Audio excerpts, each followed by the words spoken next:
Mesdames, Messieurs, bonjour. Très heureux de vous retrouver pour cette nouvelle édition du JT Cultures et Marchés. Alors tout d'abord, je tenais à vous souhaiter une excellente année 2018 et puis j'espère avec des cours meilleurs que l'an passé.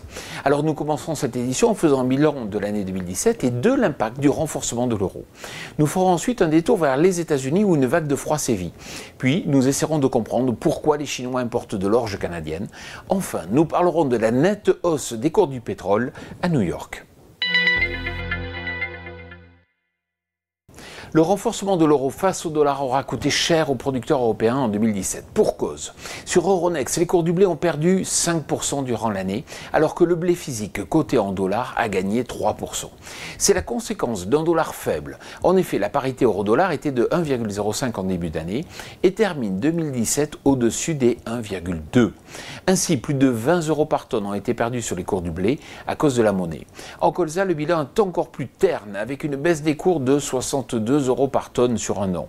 Rien ne semble plus pour l'heure capable de pouvoir stopper la baisse du complexe oléagineux, alors que le climat argentin s'améliore pour les cultures de soja.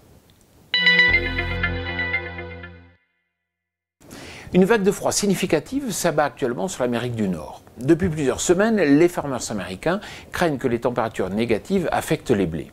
En effet, la couverture neigeuse est inexistante dans le Kansas et particulièrement présente dans l'Illinois. Ces deux États producteurs subissent des températures allant de moins 20 à moins 28 degrés Celsius, ce qui ne présage rien de bon pour les blés sur pied.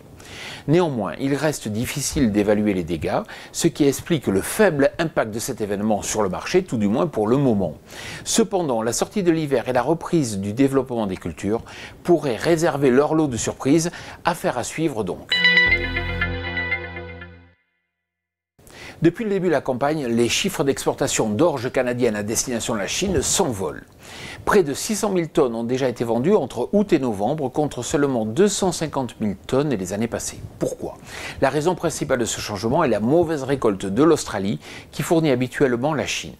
Les problèmes de qualité et de quantité font donc perdre des parts de marché à ce pays, ce qui profite au Canada.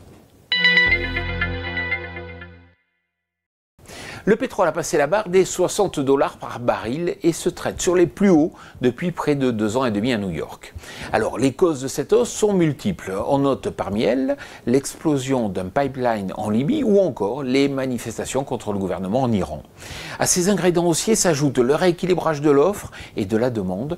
Le pétrole pourrait ainsi s'afficher comme le sauveur du marché des huiles, mais la route est encore longue. Alors si vous aussi vous recevez un email vous informant de la mise en ligne de ce JT, bien sûr n'hésitez pas à le transférer à tous vos amis. Voilà, le JT Culture et Marché c'est terminé, je vous souhaite bien sûr une excellente semaine.